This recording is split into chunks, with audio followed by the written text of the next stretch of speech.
लड़ाई को जरूर आगे ले जाने का काम करूंगा। कैसा लग रहा है आपको सुधाकर जी अभी? ये हमारी जिम्मेदारी बढ़ी है। जिम्मेदारी जब मिलती है तो जिम्मेदारी का एक भार भी है। तो बिहार में नीतीश कुमार के राज में मैं लगातार कहा कि जंगल राज है। भ्रष्टाचार को देखना है तो दूर क्यों जाना है, अपने प्रखंड मुख्यालय में चले जाइए। इस राज में जंगल राज देखना है तो पलायन देख लीजिए, करोड़ों लोग बाहर चले गए। जंगल राज देखना है बिहार में तो आमदनी में सबसे फीसदी हैं हम लोग, आम आदमी। जंगल राज देखना है तो सृजन कांड का घोटाला देख लीजिए। जंगल राज देखना है तो नीतीश कुमार का मुजफ्फरपुर बालिका गृह कांड देखिए।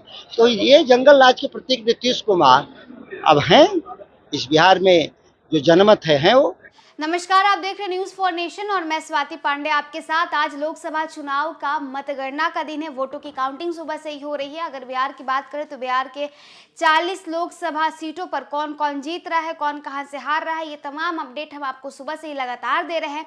और अगर अभी बक्सर की बात करें तो बक्सर लोकसभा सीट से सुधाकर सिंह आरजेडी के प्रत्याशी हैं, वो आगे जीत की ओर बढ़ते नजर आ रहे हैं। हालांकि मिथिलेश तिवारी ने भी उन्हें बराबरी की टक्कर तो दी है, लेकिन अभी जो है सुधाकर सिंह जो है वो वहां से 16,199 वोटों से आगे है।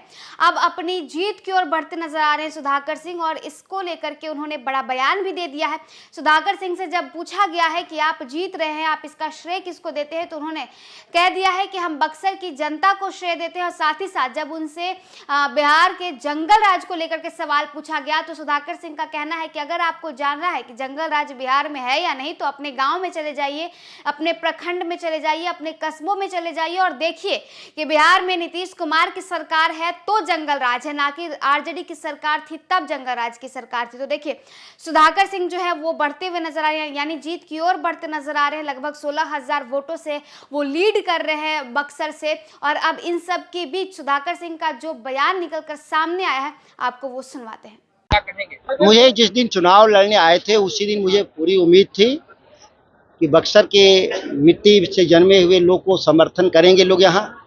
उस उम्मीद पर बक्सर के सभी मतदाता, सभी वर्गों, सभी धर्मों, जातियों के लोगों ने खरा उतरने का काम किया। मैं बक्सर के स्वाभिमान और सम्मान और विकास की लड़ाई को जरूर आगे ले जाने का काम करूंगा। कैसा लग रहा है आपको सुधाकर जी अभी? ये हमारी जिम्मेदारी बढ़ी है। जिम्मेदारी जब मिलती है तो जिम्मेदारी का एक भार भी है। ये उस भार को हम लोग महसूस कर रहे हैं कि कैसे हम लोग उसको पूरा करेंगे, पूरी जिम्मेदारी को। विपक्षी जो डराते थे बार बार जंगल राज कहते, उनको क्या कहना चाहेंगे? अब यहाँ तो बिहार में नीतीश कुमार के राज में मैं लगातार कहा कि जंगल राज है। भ्रष्टाचार को देखना है तो दूर क्यों जाना है, अपने प्रखंड मुख्यालय में चले जाइए। इस राज में जंगल राज देखना है तो पलायन देख लीजिए, करोड़ों लोग बाहर चले गए। जंगल राज देखना है बिहार में तो आमदनी में सबसे फीसदी हैं हम लोग, आम आदमी। जंगल राज देखना है तो सृजन कांड का घोटाला देख लीजिए। जंगल राज देखना है तो नीतीश कुमार का मुजफ्फरपुर बालिका गृह कांड देखिए। तो ये जंगल राज के प्रतीक नीतीश कुमार अब हैं इस बिहार में, जो जनमत है वो। आपकी पार्टी केंद्र में भी भ्रष्टाचारी है, क्या कहिएगा? केंद्र में भी आपकी पार्टी ने बहुत अच्छा किया है, एनडीए गठबंधन ने। एनडीए गठबंधन सरकार बनाने जा रहा है। ये टीवी चैनल पे जो दिख रहा है उससे बेहतर परिणाम आने जा रहा है। जैसे कि मेरा ही परिणाम पीछे जा रहा था, इस तरह से कई जगह दिखाया जा रहा है। हम सरकार बना रहे हैं दिल्ली में। जीत का श्रेय किसे देंगे? जनता को। यहाँ एकदम संपूर्ण रूप से लोगों ने विश्वास किया, इसमें कहीं कोई शक नहीं कि बक्सर ने लोगों ने अपने बेटा को चुना है। अब इस विश्वास के साथ कि हम उनके स्वाभिमान की लड़ाई लड़ेंगे। क्या प्राथमिकताएं होंगी? हमारी प्राथमिकताएं बहुत साफ है। सुशिक्षित, सुसंस्कृत और किसानों की आमदनी बढ़े, बक्सर समृद्ध बने। ये लड़ाई हमारा था, स्लोगन था और नारा था। उसमें बहुत चीजें आएंगी। ऐसा आप अनुमान करें कि एक संसदीय राजनीति में पार्लियामेंटियन से बड़ा कोई पद नहीं होता। और वो सभी जिम्मेदारियों को निभाऊंगा, जो नीति का सवाल हो या डेवलपमेंट का सवाल हो।